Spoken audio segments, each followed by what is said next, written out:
Hi ಎಲ್ರಿಗೂ Arjun Karnataka tax YouTube ಚಾನಲ್ಗೆ ಸ್ವಾಗತ ಸುಸ್ವಾಗತ. ಅಂಡ್ ಇವತ್ತು ನಾವು ಒಂದು ಅತ್ಯದ್ಭುತವಾದ ಸಿನಿಮಾದ ರಿವ್ಯೂ ಮಾಡ್ಲಿಕ್ಕೆ ಅಂತ ಕೂತಿದ್ದೀವಿ. ಅಂದ್ರೆ ಕಾಂತಾರ ಸಿನಿಮಾ ನಾನು ನಿನ್ನೆ ನೈಟ್ ಪ್ರೀಮಿಯರ್ ಶೋ ನೋಡ್ಕೊಂಡ್ ಬಂದಿದ್ದು. ರಾತ್ರಿ ಮಲಗೋದು ಲೇಟ್ ಆಯ್ತು ಅಂದ್ಬಿಟ್ಟು ನೈಟ್ ವಿಡಿಯೋ ಮಾಡೋಕ್ಕಾಗಲಿಲ್ಲ, ಸೆಟಪ್ ಇರಲಿಲ್ಲ. ಸೊ ಯಾವ್ದು ಗುರು ಫಿಲಿಮ್ ಇದು, ನಿಜವಾಗ್ಲೂ ಹೇಳ್ತೀನಿ, ಇದು ಸಿನಿಮಾ ಖಂಡಿತವಾಗ್ಲೂ ಅಲ್ಲ, ಇದೊಂದು ದರ್ಶನ ಅಂತ ಹೇಳ್ಬೋದು. ನಾವೇನು ಕಾಂತಾರ ಒಂದು ಚಾಪ್ಟರ್ ಏನಿದೆ ಅಂದ್ರೆ ನಾವು ಕಾಂತಾರ ಪ್ರೀವಿಯಸ್ ಒಂದು ಏನು ನೋಡಿದೀವಿ, ಅದು ಇದ್ರ ಮುಂದೆ ನನ್ನ ಪ್ರಕಾರ 5% of the movie, just 5% of the movie. ನಿಜವಾಗ್ಲೂ ಹೇಳ್ತೀನಿ, ನನ್ಗೆ ನಿಜವಾಗ್ಲೂ ಆ ಸಿನಿಮಾದಿಂದ ಹೊರಗಡೆ ಬರೋಕೆ ಏನೊಂದು ವಾರ ಬೇಕು ಅನ್ಸುತ್ತೆ. ಅಷ್ಟು ಅಮೇಝಿಂಗ್ ವಿಜುವಲ್ಸು, ಆ screenplay, writing. First half ಎಲ್ಲೋ ಒಂದ್ ಕಡೆ ನಮಗೆ ಸ್ವಲ್ಪ ಸ್ಲೋ ಆಯ್ತೇನೋ, ಬೋರ್ ಆಯ್ತೇನೋ, ಅಥವಾ ಎಲ್ಲಿ ಇನ್ನೂ ಏನೋ ಆಗ್ತಾ ಇಲ್ವೇನೋ, ಬರೀ ಕಾಮಿಡಿಗಳಲ್ಲೇ ಹೋಗುತ್ತೆ. ಫಸ್ಟ್ ಹಾಫ್ ಆಮೇಲೆ ಸ್ವಲ್ಪ ಮಾಟ ಮಂತ್ರ ಈ ಥರದ್ರಲ್ಲಿ ಹೋಗುತ್ತೆ. ಸೆಕೆಂಡ್ ಹಾಫ್ ಇಂಟರ್ವಲ್ ಬ್ಲಾಕ್ ಇರುತ್ತಲ್ಲ, ಇಂಟರ್ವಲ್ ಬ್ಲಾಕ್ ಇದೆ, ಅಲ್ಲಿಂದ ಸ್ಟಾರ್ಟ್ ಆಗುತ್ತೆ ಗುರು ಸಿನಿಮಾ. ಇಂಟರ್ವಲ್ ಮಾತ್ರ ನೆಕ್ಸ್ಟ್ ಲೆವೆಲ್ ಅನ್ಕೊಳ್ಳಿ. ಆ ಎಮೋಷನ್ಸು, ಆ ಫೈಟ್ ಸೀಕ್ವೆನ್ಸಸ್ಗಳು, ಆಮೇಲೆ ನಮ್ಮ ರಿಷಬ್ ಶೆಟ್ಟಿ ಅವರ ಆಕ್ಟಿಂಗು. ನನಗೆ ಕನ್ನಡ ಚಿತ್ರರಂಗದ ಸ್ವಲ್ಪ ಕೆಲವೇ ಡೈರೆಕ್ಟರ್ಗಳು ಫೇವರೇಟ್ ಇದ್ರು ಮುಂಚೆ. ಪ್ರೇಮ್ ಆಗಿರ್ಬೋದು, ಇನ್ನೊಂದಿಬ್ರು. ಅದು ಬಿಟ್ಟರೆ ನನಗೆ ಯಾರು ಡೈರೆಕ್ಟರ್ಗಳು ಕನ್ನಡ ಇಂಡಸ್ಟ್ರಿ ಇಷ್ಟ ಆಗ್ತಿರ್ಲಿಲ್ಲ, ಯಾಕಂದ್ರೆ ಇಲ್ಲಿ ಬರೀ ಅದೇ ಕ್ರಿಂಜು, ಅದೇ ರಿಪೀಟೆಡ್ ಸ್ಟೋರೀಸ್ ಮಾಡ್ತಾರೆ ಅಂತ. ಬಟ್ ರಿಷಬ್ ಶೆಟ್ಟಿ ಅವರು ನಿಜವಾಗ್ಲೂ ಒಂದು ಫೇವರೇಟ್ ಡೈರೆಕ್ಟರ್ ಆಗೋದ್ರು ಅಂತ ಹೇಳ್ಬೋದು ಈ ಸಿನಿಮಾ ಮುಖಾಂತರ. ಯಪ್ಪ, ನೆಕ್ಸ್ಟ್ ಲೆವೆಲ್ಗೂ ಈ ಲೆವೆಲ್ ಸ್ಕ್ರೀನ್ ಪ್ಲೇ ಅಂಡ್ ಆ ಡೈಲಾಗ್ಸ್ ಆಗಿರ್ಬೋದು, ಆಮೇಲೆ ಆ ವಿಜುವಲ್ ಎಫೆಕ್ಟ್ಸ್ ನ ಸ್ಕ್ರೀನ್ ಮೇಲೆ ತಂದಿರೋದಾಗಿರ್ಬೋದು, ಅಂಡ್ ಅವ್ರ ಆಕ್ಟಿಂಗ್ ಅಂತೂ ಈ ಫಿಲ್ಮ್ಗೆ ಪಕ್ಕ ಇನ್ನೊಂದು ನ್ಯಾಷನಲ್ ಅವಾರ್ಡ್ ಅವ್ರಿಗೆ ಬರೋದು ಖಂಡಿತ. ಯಾಕೆಂದ್ರೆ ನೀವೇನು ಹೇಳ್ತಾ ಇದ್ದೀನಲ್ವಾ, ಫಸ್ಟ್ ಕಾಂತಾರ ಏನ್ ನೋಡಿದ್ರ ಪ್ರೀವಿಯಸ್ ಕಾಂತಾರವನ್ನು, ಅಲ್ಲಿಂದಾನೇ ಟೇಕ್ ಆಫ್ ಆಗುತ್ತೆ ಸ್ಟೋರಿ. ನಿಮ್ಗೆಲ್ಲರಿಗೂ ಗೊತ್ತಿರುತ್ತೆ, ಕಾಂತಾರವನ್ನಲ್ಲಿ ಒಂದು ಸರ್ಕಲ್ ಹತ್ರ ಹೋಗ್ಬಿಟ್ಟು ಮಾಯ ಆಗ್ತಾ ಇರ್ತಾರೆ ಅಂತ. ಅಲ್ಲಿಂದ ಓಪನ್ ಆಗುವಂತ ಒಂದು ಕತೆ ಎಲ್ಲಿವರೆಗೂ ಹೋಗಿ ಮುಟ್ಟುತ್ತೆ ಅನ್ನೋದಕ್ಕೆ ನೀವು ಊಹೆನೂ ಮಾಡ್ಕೊಳಕ್ ಆಗೋದಿಲ್ಲ. ಇಂಟರ್ವಲ್ ಅಲ್ಲಿ ಒಳ್ಳೆ ಅತ್ಯದ್ಭುತ, ಅದೇ ಹೇಳ್ತಿಲ್ಲ, ಈ ಸಿನಿಮಾದಲ್ಲಿ ಒಂಥರ 2 ಕ್ಲೈಮ್ಯಾಕ್ಸ್ ಅಂತ ಹೇಳ್ಬೋದು. ಇಂಟರ್ವಲ್ಲೇ ಒಂದು ಕ್ಲೈಮ್ಯಾಕ್ಸ್ ತರ ತೋರಿಸಿದ್ದಾರೆ. ಇಂಟರ್ವಲ್ ಅಲ್ಲಿ ಅತ್ಯದ್ಭುತವಾದ ಒಂದು ಸೀನ್ಸ್ ಇದೆ, ಫೈಟ್ ಇದೆ, ನೋಡ್ಬೇಕು ನೀವು. ಆಮೇಲೆ ರುಕ್ಮಿಣಿ ವಸಂತ ಅವರ ಕ್ಯಾರೆಕ್ಟರ್ ಒಂದು ಟ್ವಿಸ್ಟ್ಗಳಿದೆ, ಅದನ್ನು ನೋಡ್ಲೇಬೇಕು ನೀವು ಥಿಯೇಟರ್ ಅಲ್ಲಿ. ಜನ ಥಿಯೇಟರ್ಗೆ ಬರಲ್ಲ, ಥಿಯೇಟರ್ ಎಕ್ಸ್ಪೀರಿಯನ್ಸ್ ಇಲ್ಲ ಸಿನಿಮಾಗಳ, ಕನ್ನಡ ಸಿನಿಮಾಗಳಲ್ಲಿ ಅಂತಿದ್ರಿ. ಇದ್ರಿಗಿಂತ ಥಿಯೇಟರ್ಕಲ್ಲಿ ಎಕ್ಸ್ಪೀರಿಯನ್ಸ್ ಕೊಡುವಂತ ಕನ್ನಡ ಸಿನಿಮಾ ಬರೋದಕ್ಕೆ ಸಾಧ್ಯವೇ ಇಲ್ಲ. ಯಾಕಂದ್ರೆ ಇದನ್ನ ನೀವು ಥಿಯೇಟರ್ ನೋಡಿಲ್ಲ ಅಂದ್ರೆ ಇನ್ ಯಾವ ಸಿನಿಮಾ ನೋಡ್ತೀರಾ ನನಗೊಂದ್ರೂ ಗೊತ್ತಿಲ್ಲ. ನೆಕ್ಸ್ಟ್ ಲೆವೆಲ್ ಮ್ಯೂಸಿಕ್, ಸಾಂಗ್ಸ್ಗಳಾಗಿರ್ಬೋದು, ವರಾಹ ರೂಪಂನ ಮತ್ತೆ ಇನ್ನೊಂದ್ಸತಿ ರೀಕ್ರಿಯೇಟ್ ಮಾಡಿ ಇನ್ನೊಂದ್ ಸ್ವಲ್ಪ ಅದೇ ತರದ ವೈಬ್ ನ ಕ್ಯಾರಿ ಮಾಡಿದ್ದಾರೆ. ಅಜನೀಶ್ ಲೋಕನಾಥ್ ಅವ್ರದ್ದು ಬ್ಯಾಕ್ ಗ್ರೌಂಡ್ ಸ್ಕೋರ್ ಎಲ್ಲ ಸಕ್ಕತ್ತಾಗಿತ್ತು.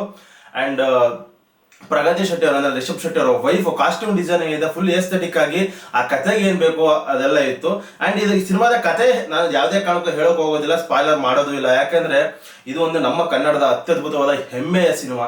ಈ ಸಿನಿಮಾನ ನೀವು ಥಿಯೇಟರ್ ಅಲ್ಲಿ ನೋಡಿನೇ ಎಕ್ಸ್ಪೀರಿಯನ್ಸ್ ಮಾಡ್ಲೇಬೇಕು. ಯಾಕಂದ್ರೆ ಸುಮ್ಮನೆ ನಾನು ಕತೆ ಹೇಳಿದ್ರೆ ನೀವು 200-300 ರೂಪಾಯಿ ಕೊಟ್ಟು ಥಿಯೇಟರ್ ಕುತ್ಕೊಂಡು ಸಿನಿಮಾ ನೋಡಿದ್ರು ನಿಮ್ಗದು ಇಂಟ್ರೆಸ್ಟಿಂಗ್ ಅಂತ ಅನ್ಸ್ಲಿಲ್ಲ ಅಂದ್ರೆ ಅದು ನಾನ್ ಕಾರಣ ಆಗ್ಬಿಡ್ತೀನಿ ಅದಕ್ಕೆ. ಸೊ ದಯವಿಟ್ಟು ಈ ಸಿನಿಮಾ ಥಿಯೇಟರ್ ಅಲ್ಲಿ ನೋಡಿ. ಈ ಸಿನಿಮಾ ಹೇಗಿತ್ತು ಅಷ್ಟೇ ಹೇಳಪ್ಪ ಅಂದ್ರೆ ನಿಜವಾಗ್ಲೂ ಹೇಳ್ತೀನಿ, ಪಕ್ಕ ಪಕ್ಕ ಪಕ್ಕ ಪಕ್ಕ ಇದು ಸಿನಿಮಾ ಅಲ್ಲ, ಇದೊಂದು ಎಮೋಷನ್, ದೈವ ನರ್ತನ ಅಂಡ್ ಒಂದು ದರ್ಶನ, ದೈವ ದರ್ಶನ ಅಂತಾನೆ ಹೇಳ್ಬೋದು.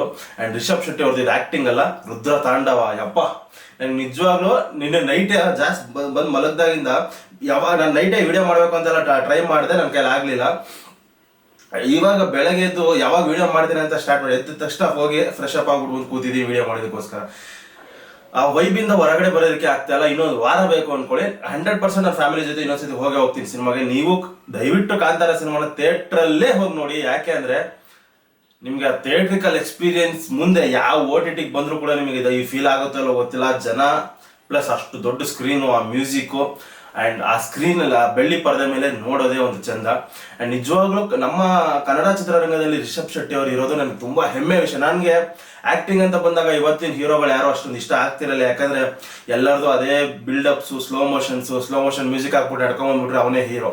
ಸೊ ನನಗೆ ಕನ್ನಡ ಚಿತ್ರರಂಗದಲ್ಲಿ ಇತ್ತೀಚೆಗೆ ಬಂದಿದ್ದ ಹೀರೋಗಳು ಯಾರೋ ಅಷ್ಟೊಂದು ಇಷ್ಟ ಆಗ್ತಿರಲಿಲ್ಲ. ಬಟ್ ರಿಷಬ್ ಶೆಟ್ಟಿ ಸರ್ ನಿಜವಾಗ್ಲೂ ನನಗೆ ಒಂದು ಅಣ್ಣವರ ಒಂದು ನಟನೆ ನೋಡಿರೋಂಥ ಫೀಲ್ ಆಯ್ತು ಈ ಸಿನಿಮಾದಲ್ಲಿ. ಏನ್ ಆಕ್ಟಿಂಗ್ ಮಾಡಿದಾರೆ ಅವರು ಅಂದ್ರೆ, ಅಷ್ಟು ಡೆಪ್ತ್ ಆಗಿ, ಅಷ್ಟು ಇಂಟೆನ್ಸ್ ಆಗಿ, ಯಪ್ಪ ಚಾನ್ಸೇ ಇಲ್ಲ. ನಿಜವಾಗ್ಲೂ ನಮ್ಮ ಕನ್ನಡ ಚಿತ್ರರಂಗದಲ್ಲಿ ಅವ್ರು ಇರೋದು ನಿಜವಾಗ್ಲೂ ಒಂದು ಹೆಮ್ಮೆಯ ಸಂಗತಿನೇ. ಅಂಡ್ ರುಕ್ಮಿಣಿ ವಸಂತ ಅವರು ತುಂಬಾ ಚೆನ್ನಾಗಿ ಮಾಡಿದ್ದಾರೆ. ಎಲ್ಲಾ ಕ್ಯಾರೆಕ್ಟರ್ಸು ಅವ್ರಿಗೆ ಕೊಟ್ಟಿರುವಂತ ಪಾತ್ರಗಳನ್ನ ತುಂಬಾ ಅಚ್ಚುಕಟ್ಟಾಗಿ ಮಾಡಿದ್ದಾರೆ. ಅಂಡ್ ಮೇಕಿಂಗ್ ಬಗ್ಗೆ ಹೇಳಬೇಕು ಅಂದ್ರೆ ಯಾವುದೇ ಹಾಲಿವುಡ್ ಬಾಲಿವುಡ್ ಯಾವ ಸಿನಿಮಾಗೂ ಕಮ್ಮಿ ಇಲ್ಲ ಅವರು.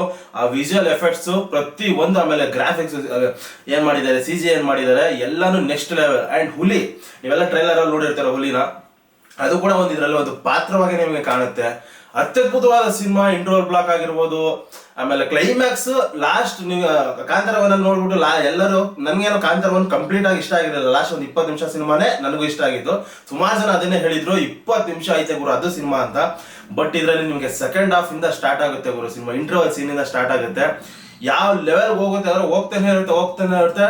ಸ್ಕೈ ಇಸ್ ದ ಲಿಮಿಟ್ ಅಂತ ಹೇಳ್ಬೋದು. ಅಲ್ಲಿವರೆಗೂ ಹೋಗಿ ರೀಚ್ ಆಗಿದೆ ಸಿನಿಮಾ. ನಿಜವಾಗ್ಲೂ ಒಂದು ಅತ್ಯದ್ಭುತವಾದ ಸಿನಿಮಾ ಕನ್ನಡದಲ್ಲಿ ಬಂದಿದೆ. ದಯವಿಟ್ಟು ಯಾರು ಮಿಸ್ ಮಾಡ್ಕೊಳಕ್ ಹೋಗ್ಬೇಡಿ. ಅಂಡ್ ನಾನೇ ಹೇಳ್ದಂಗೆ ಫಸ್ಟ್ ಹಾಫ್ ಸ್ವಲ್ಪ ಸ್ಲೋ ಇದೆ, ಬಟ್ ಸೆಕೆಂಡ್ ಹಾಫ್ ಪಿಕಪ್ ಆದ್ರೆ ನಿಮ್ಗೆ ಫಸ್ಟ್ ಹಾಫ್ನೇ ಮರ್ಸ್ಬಿಡುತ್ತೆ. ಅದೇನೋ ಗೊತ್ತಿಲ್ಲ, ಸೆಕೆಂಡ್ ಹಾಫ್ ಅಲ್ಲೇ ಕೊಂಕೊನಲ್ಲೇ ಸಿನಿಮಾನ ಹಿಡಿದು ನಿಲ್ಸೋದು ಶೆಟ್ಟಿ ಗ್ಯಾಂಗ್ನ ಒಂದು ಕಳೆ ಅಂತ ಅನ್ಸುತ್ತೆ. ಸೊ ನಿಜವಾಗ್ಲೂ ಅತ್ಯದ್ಭುತವಾದ ಸಿನಿಮಾ. ದಯವಿಟ್ಟು ಎಲ್ಲರೂ ಹೋಗಿ ಥಿಯೇಟರ್ದಲ್ಲಿ ನೋಡಿ. ಅಂಡ್ ಇಂಥ ಒಂದು ಒಳ್ಳೆಯ ಸಿನಿಮಾ ಸಿಕ್ಕಾಪಟ್ಟೆ ದುಡ್ಡು ಸುರಿವಿದ್ದಾರೆ.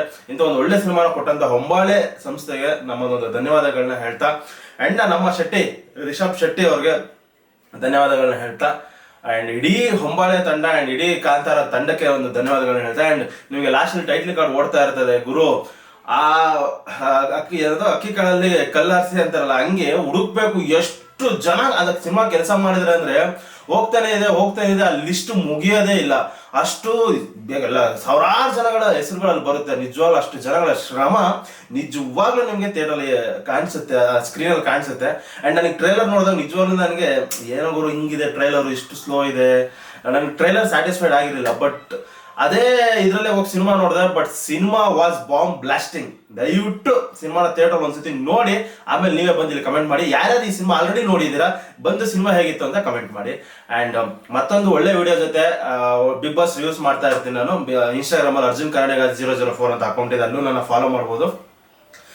ದಯವಿಟ್ಟು ಇದು ನನ್ನ ಹೊಸ ಚಾನಲ್ ಆಗಿರೋದ್ರಿಂದ ಎಲ್ಲರೂ ಸಬ್ಸ್ಕ್ರೈಬ್ ಮಾಡ್ಕೊಳ್ಳಿ. ಒಳ್ಳೆ ಒಳ್ಳೆ ವಿಡಿಯೋಸ್ಗಳು ನಮ್ಮ ಕನ್ನಡ ಚಿತ್ರರಂಗಕ್ಕೆ ಸಂಬಂಧಪಟ್ಟದಾಗಿರ್ಬೋದು, ಕರ್ನಾಟಕಕ್ಕೆ ಸಂಬಂಧಪಟ್ಟದಾಗಿರ್ಬೋದು, ಎಂಟರ್ಟೈನ್ಮೆಂಟ್, ಸ್ಪೋರ್ಟ್ಸ್ ಎಲ್ಲ ತರದ ವಿಡಿಯೋಸ್ ಇದ್ರಲ್ಲಿ ಬರ್ತಾ ಇರುತ್ತೆ.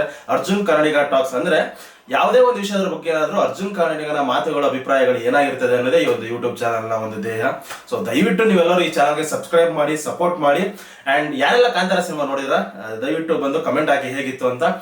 ಓಕೆ, ಮತ್ತೆ ಸಿಗ್ತೀನಿ ನಿಮಗೆ ಮತ್ತೊಂದು ಒಳ್ಳೆಯ ವಿಡಿಯೋ ಜೊತೆ ಅಂತ ಹೇಳ್ತಾ, love you all, bye bye.